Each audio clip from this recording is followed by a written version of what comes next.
morning, it's October 17th. This is To My Liberal Friends. How long can Chuck Schumer and his fellow Democrats keep the government shutdown going? Mind you, this does not mean the entire government shut down.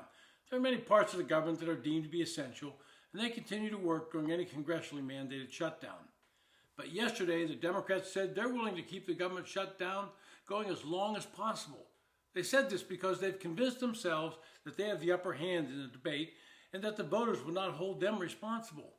Government workers that are affected by the shutdown are ambivalent about returning to work because of a 2019 law that ensures they will receive their back pay once a funding agreement is reached. Trump has made some vague threat of not paying them, but in the end, they will be paid. The only losers in that part of the fight are the American taxpayers. In the initial days of the shutdown, polling said that people were blaming Republicans.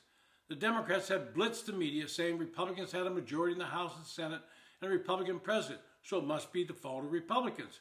Some Democrats falsely stated that all the Republicans had to do was vote together and the deadlock would be ended. Well, that's a false statement, and they knew it when they were saying it, because of Rule 22 in the Senate that requires 60 votes to proceed with debate on a legislative bill. The longer the stalemate goes on, the more the polling will shift. Right now, most Americans have pinned the blame on the shutdown on everyone in Washington. This was according to a poll released yesterday that was done by Associated Press and the Newark Center for Public Affairs Research. Roughly 3/4 of Americans surveyed said Republicans, Democrats, and Trump deserve a moderate amount of blame over the shutdown, with 19% moderately blaming Republicans, 17% moderately blaming Trump, and 25% moderately blaming Democrats.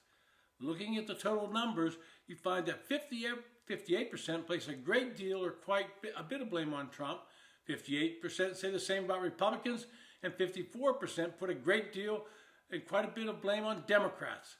Looking at that key block of voters who are independent, you find that they hold all the parties almost equally responsible for the current problem. Now, this poll should get the notice of the Democrats. Blame has been shifting since the shutdown began, when more people were blaming Trump and Republicans in Congress. Today, more people are now placing blame on Democrats than when the shutdown began.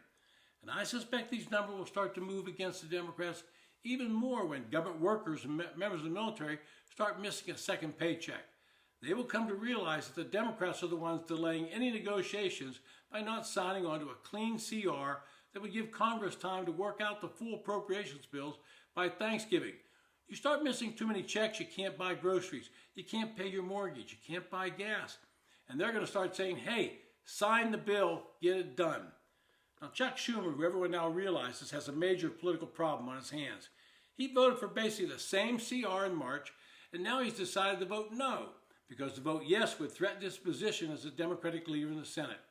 He's also keep his eye on his own political future, where Alexandria Ocasio-Cortez might be teeing up a run for him in a Democratic primary in 2028. If you're following the news, you're aware that Senate Majority Leader John Thune has promised to address the major issues for Democrats, the Obamacare health subsidies, once the CR is passed and the Senate can bring to the floor the HHS appropriations bill. It's also well known there are enough Republicans in the House and Senate that will support the subsidies, ensuring that they will pass out of Congress.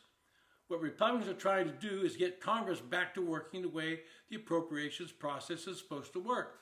They want to bring each bill to the floor and allow members to debate the bill, offer amendments, and then vote. Democrats have become enamored over the years with forcing Congress to pass mega bills that members have difficult time reading in the short time they're available. These bills are not the ones that go through the committee process, but rather written by the leadership in a back room, and that's not a good way to operate Congress. Democrats will only come to the table and vote to end the shutdown when they realize the public now sees this as nothing more than political theater for Chuck Schumer to protect his current job and his political future. Finally, the Democrats are using Senate Rule 22, the filibuster rule, to block the passage of the CR.